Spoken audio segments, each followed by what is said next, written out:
Good morning, panels. We are the group 4, and this is our case, National Marketing Corporation versus Federation of United Namarco Distributors. So, facts of the case, Namarco and the Federation entered into a contract of sale in 1959 for imported goods, with the payment to be made upon delivery through letters of credit. Namarco delivered goods worth over 600,000 pesos in early 1960, but the Federation failed to pay. When Namarco attempted to collect through the bank, payment was refused due to unmet requirements. Instead of paying, the Federation filed a case to compel Namarco to deliver the remaining goods. While Namarco questioned the contract's validity and did not make payment in that case, after demand for payment was ignored, Namarco filed a separate case to recover the cost of the delivered goods. The Federation argued that the claim was already barred for not being raised earlier, but the trial court ruled in favor of Namarco, leading to the appeal. Next one is issues presented. First one is compulsory counterclaim procedural issue. Issue was Namarco's claim barred for not being raised earlier. Ruling number. No. Not a compulsory counterclaim because different issues, non-delivery versus non-payment. Claims arose after filing of answer after acquired claim. The second is liability and letters of credit. Substantive issue. Issue is the Federation still liable despite else technicalities. Ruling is yes. Defense raised too late. Only on appeal. Letters of credit, not payment, only guaranteed. Debts remains unpaid. So the last one is interest in attorney's fees, monetary issue. And interest starts from date of demand. June 7, 1960, not delivery. Attorney's fees deleted, no legal basis. So the next one, applicable laws. We want rules of court or procedural law. Issue was Namarco's claim on compulsory counterclaim. Ruling, no.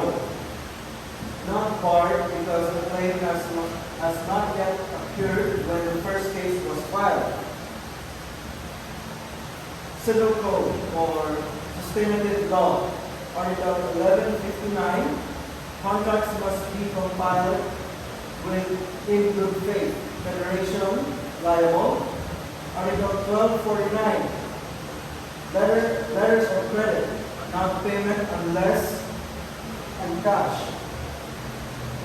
Republic Act number 1345 governs Namarco as government corporation, authorizes its business transaction.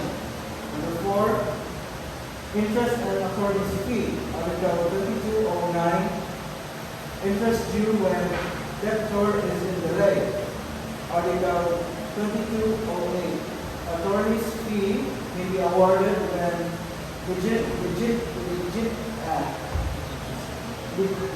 litigation is necessary. So let's proceed with the legal analysis. In this case, the Supreme Court ruled that the Federation of United Namarco Distributors or Incorporation Fund was liable for the unpaid goods because dealt with Namarco was one of organized entity.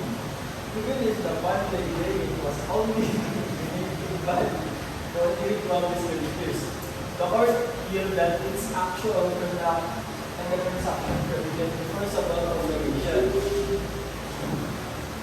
Illegal doctrines apply. Discipline. Funds could not deny liability after acting as the contracting party and benefiting from the transaction. Juridical personality by conduct.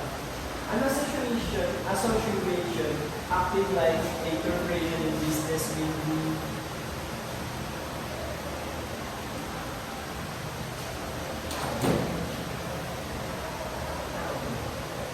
may be treated as one.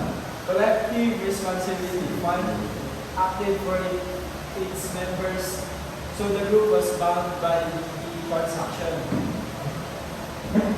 And court's view. The court's view, the ruling protects fairness, commercial reliability by preventing the parties from escaping obligations through technical defenses.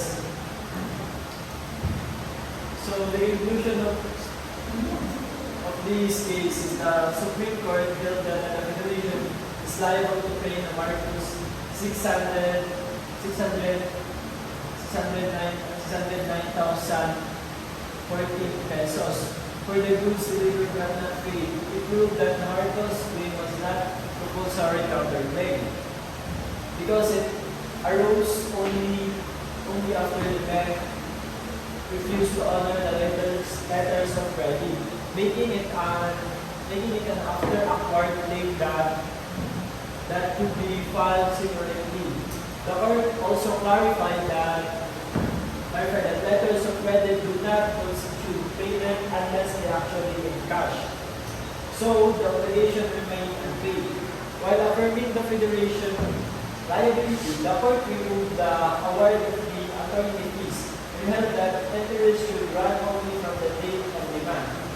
Overall, the decision enforced the principles of rules, faith and contracts, procedural fairness and counterclaims, and the importance of commercial reliability in business transactions. That would be all, and thank you.